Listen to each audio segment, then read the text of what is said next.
काय चाललंय तुझं? 2 दिवस झालं कॉलेजला येत नाहीयेस. तुला माहितीये किती शोधलं मी तुला.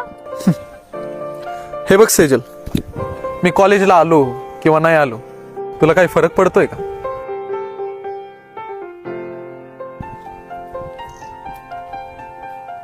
अरे मूर्ख, मैत्रीच्या नात्याने तरी फरक पडतो ना.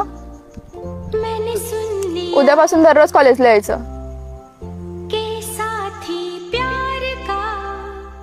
मुझे चुन लिया